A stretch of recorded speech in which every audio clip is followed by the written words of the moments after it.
welcome back to Delta Daybreak. We have Ike Trotter here to help us save for the new year.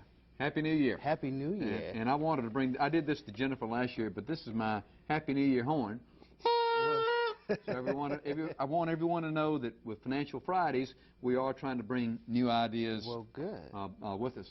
And by the way, happy birthday to you too, young man. Thank you. Y'all have done a good job here. I noticed at the first of the year, y'all talked a little bit about New Year's resolutions and doing those things.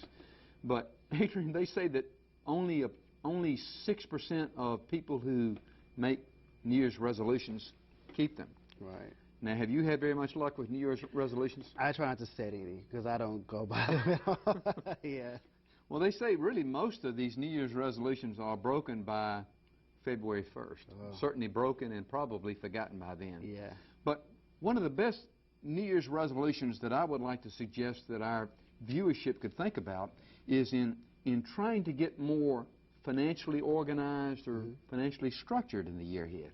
So that's what I thought we might talk about today is financial organization and providing some ideas in that area. And what I have brought along with me are 5 key areas in this process. But I'd like to show this real quick. This is an article that I cut out of a paper a few years ago.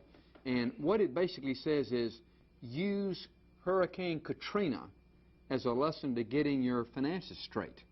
And this is a, you know, it relates to the situation of what happened with Hurricane Katrina, and a lot of people that everything they had was just blown away. Right, yeah. So creating not only some organization but some backup and having that organization file and systematized can really help. Okay.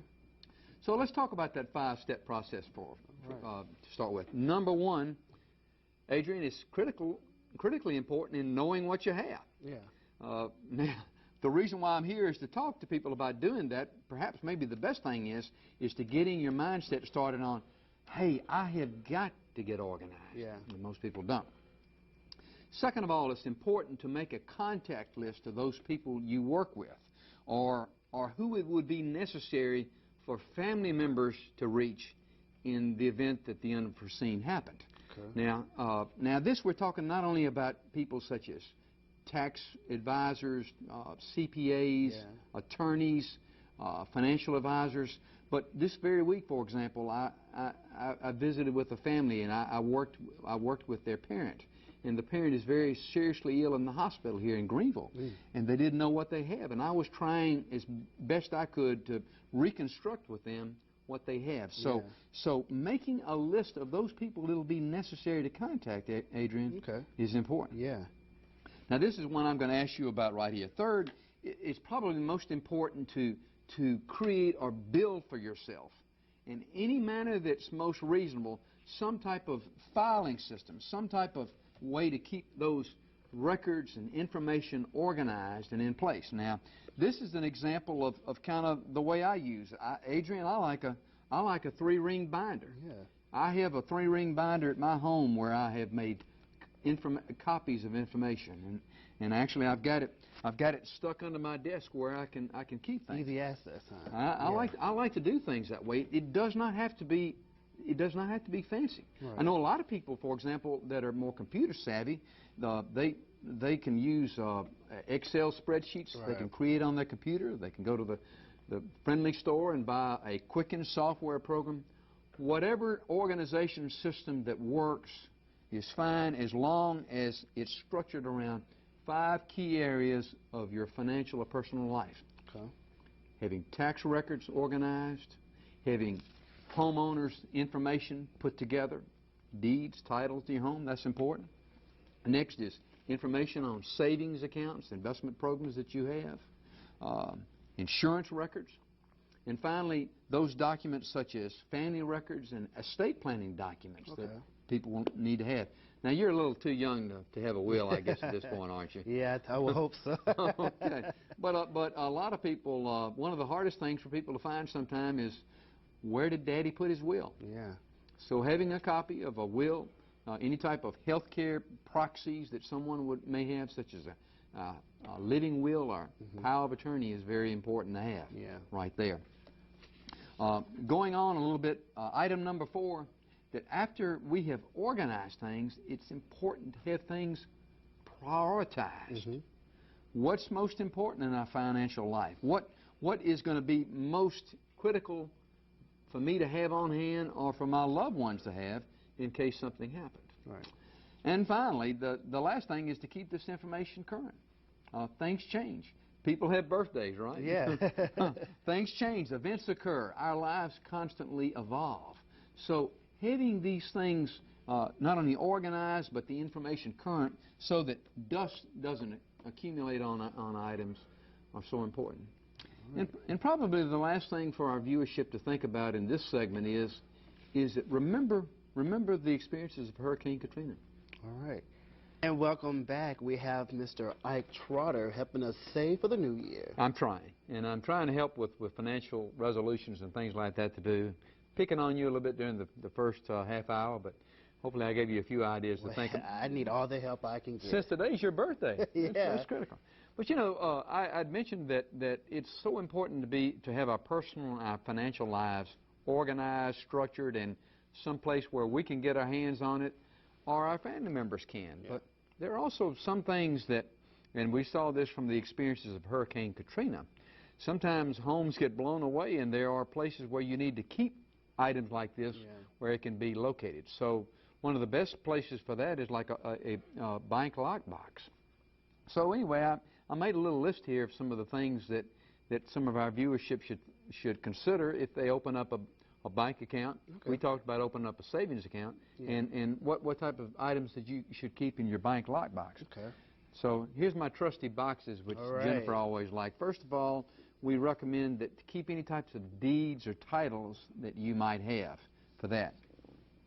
Second of all, it's important to keep items such as marriage licenses, and I hate to say also to keep divorce decrees.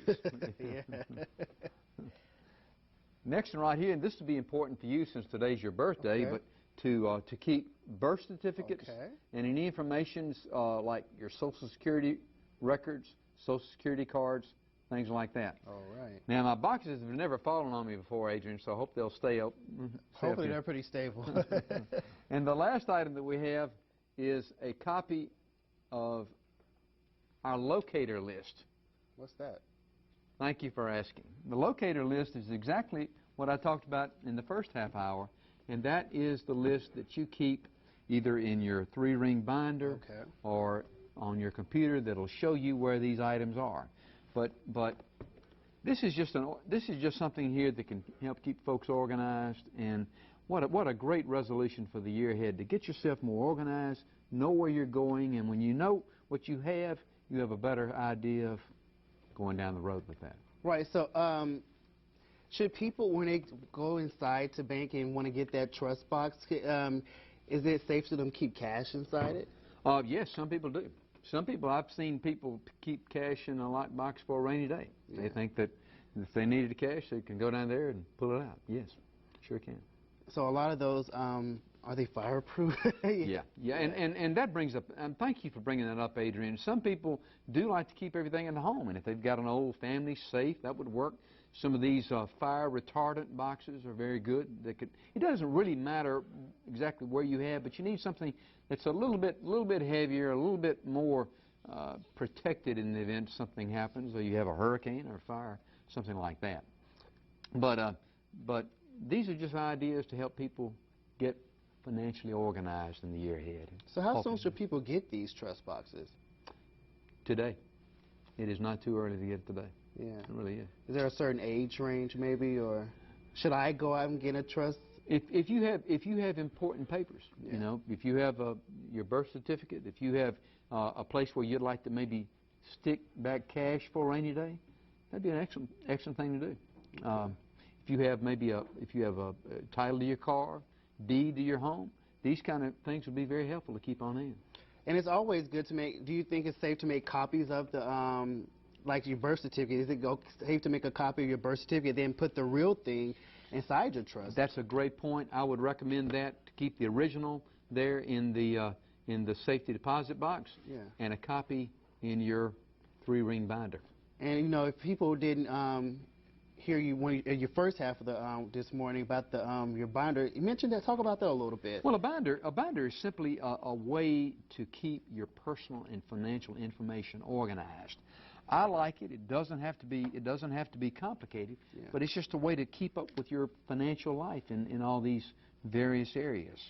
And like I talked about, tax records, information about your home, information about savings accounts, investments, insurance policies. Mm-hmm. Keeping these things organized and in place is just a great thing to have. Yeah. Because there may be a day when you need to find something, or more importantly, maybe your loved ones might need to find something if something happens. So it's always good to have everything on hand, so it's easy to find, easy to access. Absolutely.